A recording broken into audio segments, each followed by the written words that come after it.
Which may be why when it was over, I thought, God bless Christy Hemme.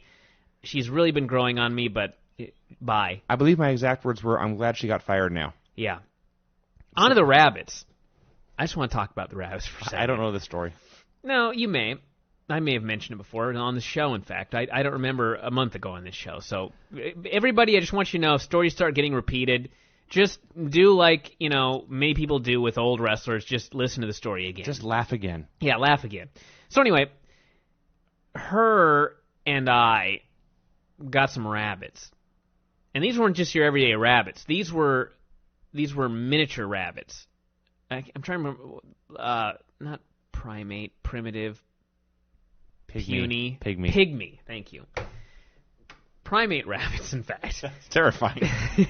No, these are little fucking wacky... Rabbits with opposable thumbs. These little pygmy rabbits were like this small. He's holding his hands very close together, folks. And I don't remember how many we have. I only remember one rabbit, and it was a rabbit that I actually liked. Its name was... Chico? No. I'm trying to say this without... In fact, I may have to write it down. I can't say it myself. You can't say it without laughing? I can't. Is it Snowball?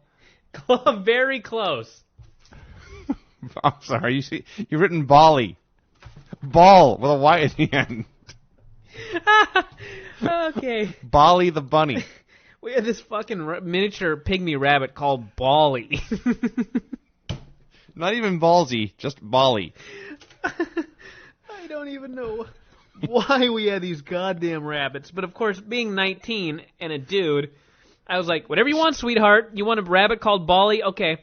So we had these rabbits. And she was the host of the TV show. And I had the title-making machine for the TV show, which was on public access, Channel 29, every week. And so I had her read off the screen. And she'd be sitting there with Bali, and she would read off the teleprompter, and this would be the opening and closing of the YWF TV show with her. Mm-hmm. Well, one day, Bali had a health issue. Uh-oh. Oh, yeah. I'm going to hell.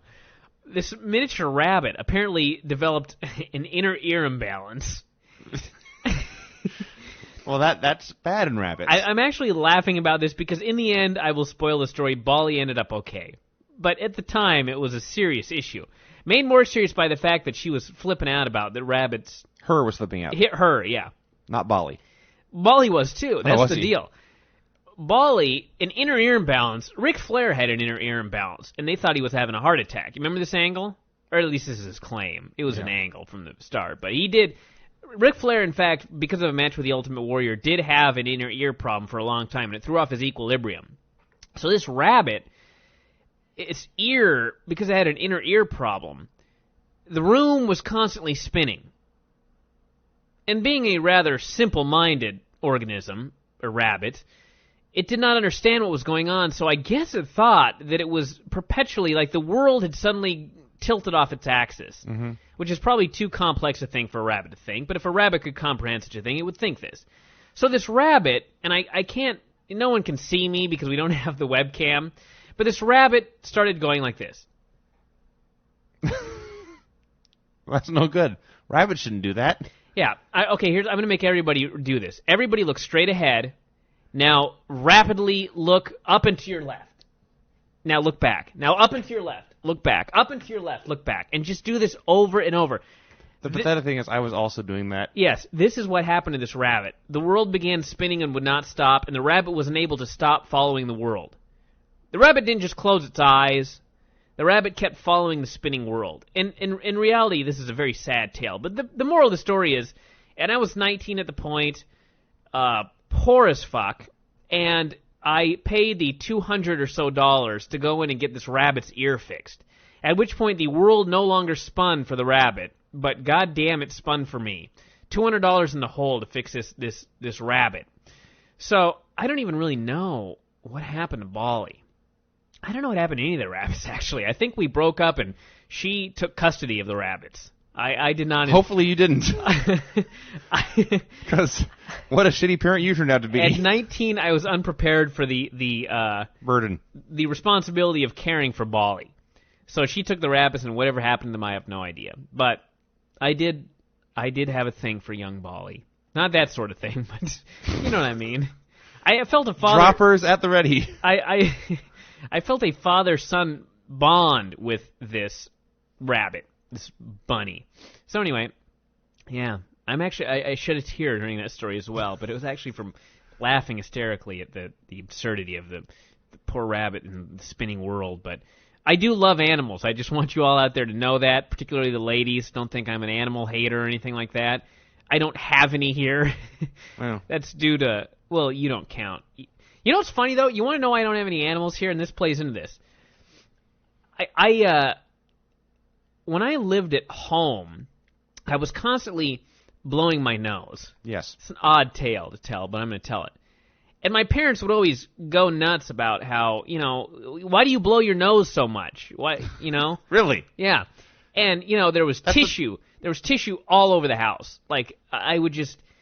This was back in my younger days, so I just blow my nose and throw the tissue. You would never do such a thing in these modern times. Absolutely not. But so there's just tissue everywhere. Like you would push open my bedroom door and just 4 feet of tissue in there that you'd have to wade through because I blew my nose all the time. Mm-hmm.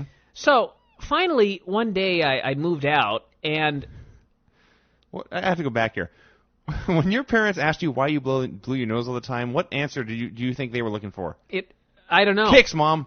Yeah. It gets me high. I don't know why. Maybe my mom's probably listening right now. Perhaps she'll chastise me for bringing this story up. But, my nose was running. Yeah. So anyway, I moved out of my house and to Club Chico, and it was a while before I suddenly realized that, in fact, I was no longer blowing my nose.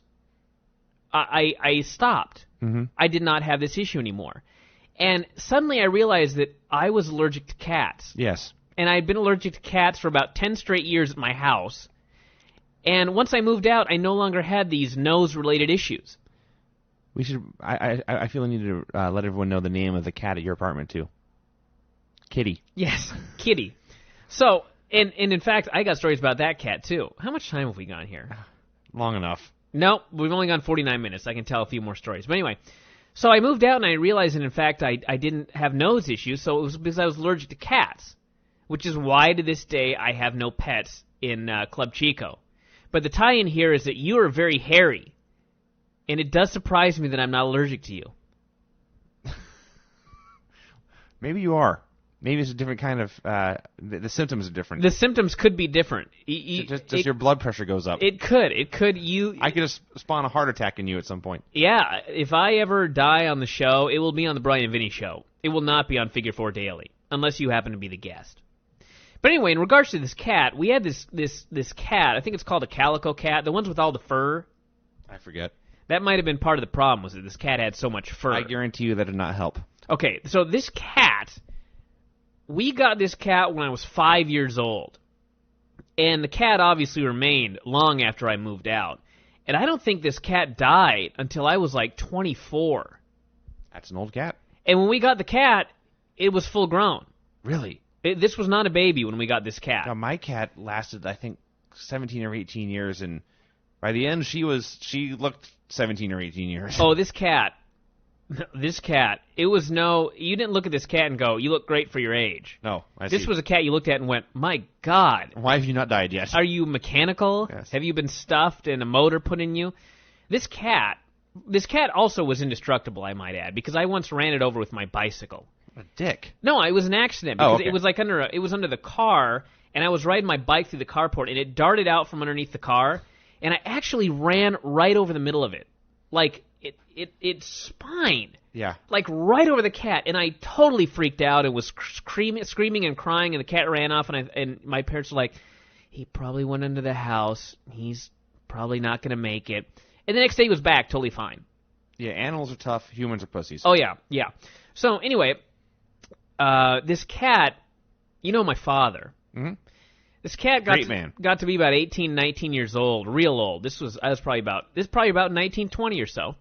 And summer came, and it was a very hot summer. And, I always had the idea that cats had fur for a reason. Insulation. Mm-hmm. Keeps them kind of cool in the summer, keeps them kind of warm in the winter. My dad had a different idea. This cat had fur for the cold weather, not the hot. He shaved the cat. I've heard of this before. He shaved the cat's entire body, except, of course, its head and its tail. It looked like a lion. Yeah, all right. And the cat, slowly, the fur began to grow back, and the next summer he'd shave it again. It was like a luchador. In fact, my dad is a Mexican, so there's probably something to this story. But yeah, every summer he'd get his annual haircut. And it came to the point where this cat got so old, and my dad owns a fence company, and he took the cat away, and it lived on the property where the fence company was. And there was this old man living there, which is another story for another day because he was an old pro wrestler in like 1920. Wow. And he taught me how to do an Indian deathlock with a broom when I was about 14 years old. Holy cow. Yeah, small world. Was he in Cardis? No. Oh. So anyway, this cat lived at this place, and every now and then I would go visit my dad, and the cat would be there. And it was like, I could not believe this animal was still alive. And it was the point where it would stand completely upright and not move for long periods of time. And I would go over to like try and pet it, and as I laid my hand on it, it would just tip over and fall down flat on its side.